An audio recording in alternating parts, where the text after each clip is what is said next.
उनकर माने महादेव जी एगो बालक देले रहना माने लड़का, तो वो इतना मोह माया में वो करे में भूला के रही ना कि माने जैसे घर बर्तन कर तब वो अंगा में बैठा ला, चाहे खाना बनाओ तब वो अंगा में बैठा ला।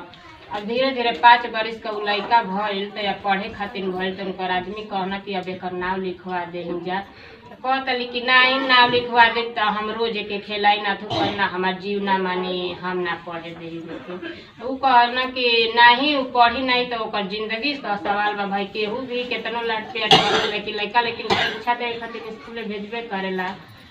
तो कहना कि नहीं गलत करता लू मैंने एक नाम लिखवाल जरूरी बा। धीरे धीरे 5 बरिस तो लड़का तारा घर ही आई, ऐसा नहीं खे तार जी माना तो तू जइह के छोड़ी फिर जइह लिया।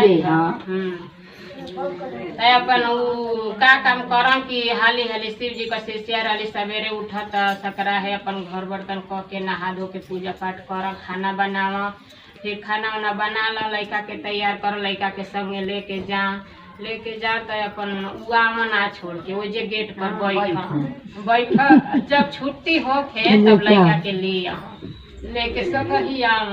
ऐसा ही करत करत करत माने 12 तक माने उनका लड़का पढ़ल, ऐसा ही पहली इतना माने लड़का में भई रहली। हाँ लीन रहली माया में कि इतना 12 तक से पास कैलस लड़का, वैसा ही वो अपन नियम पालन करत रहली। बाकी शिव गुरु के अपन पूजते रहली, खूब करत रहली, काम धंधा पूरा कर आ समय से लेके जा समय से।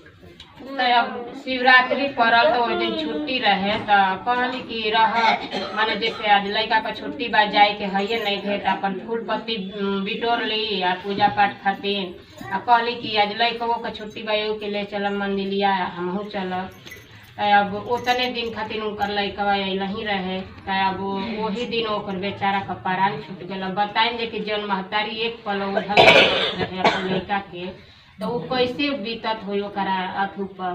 तो अब सब गांव के आदमी बिटुरल तो कहलस कि अभी लड़का माने गुजर गई तो एक के माने अपन ले चलिन जा दाह संस्कार करिन जा। तो कहली कि नहीं हम महादेव का शिष्य रहनी। हाँ आई कैसे हो गई कि हमार लड़का माने मर गई। हाँ हम जाए कैलाशपुरी आ उनकर से पूछ के आए नहीं तो ले हमार लड़का का माने पार्थिव शरीर ना जाए के चाहिए। तो गईली अब उतना मने जैसे कि अपन रोवत धोवत अपन गईली तो अपन कुछ ही दूर पर माने उनके जाए में भगवान का लीला कि वहाँ लोग लौके लगना जब उनके हरे लौके लगल कि कैलाशपुरी आ गई। हाँ तो अपन लौके लगना जाता अपन गईली तो अपन मारे हम लोग का चरण में दोनों जना छछो पाती रोए लगली। कहली कि हमसे कौन भूल चुक हो गई कि माने हमारे इतने दिन में लड़का मर गए, अभी तो कुछ देखलस नहीं, अभी पढ़ाइए कर देना शादी न बियाह कोनो चीज ना भइल। तो कहना कि देखा जे तनी दिन खातिर जेकर माने रहेला उतनी दिन के पेटे में मर जाता के माने कुछ दिन का बाद मरता। यही तो 12 बरिस 12 ले लड़का पढ़ले तो मान तनी उतर ले तो 12 बरिस से होइए ना गई तो अपन इतना दिन जियल ना तो अब ओकर मुँह ना कल जला। तो कहली कि नहीं हमके आपके जीवा ही के पड़ी लड़का के। तो कहना कि अब ई कैसे हो सकेला जेकर जितने दिन खातिर बार धरती पर सबके चाहे हमने को बानी जा कोनो गाड़ी का करतन रिजर्वेशन तो और ले फिर रिटर्न का करते बानी जा तो वही तरह हो बाकी हमने का रिटर्न का टिकट कटा रहेगा जब जाए के पड़ी जा।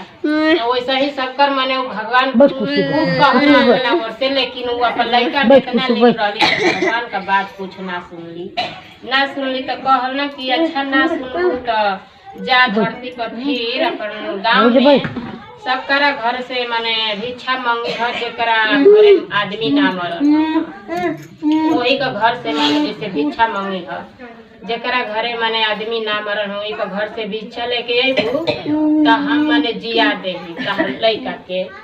तो अब तो वो बेचारी कहले उनके लागल कि माने जैसे मिली जाई तो कहली कि ठीक बा एमा कौन बात बाटे हम मांग के लेके आई। अब अली तो सबकारा घरे मांगे लगली तो कहली कि हमके तनी भिक्षा ना तारा घर का जे नाम होई तो भाई के घर नहीं के घर बुढ़िया पुरानिया के उ तो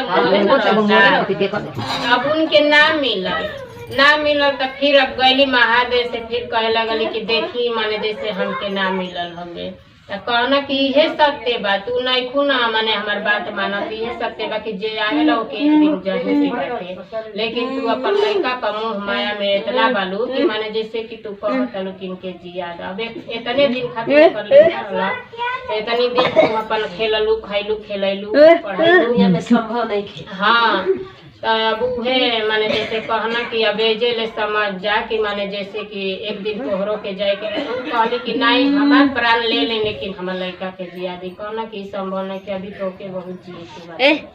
हाँ तो ऐसे माने चुप उनके ज्ञान देना ना, बिछावे से कि जे वाला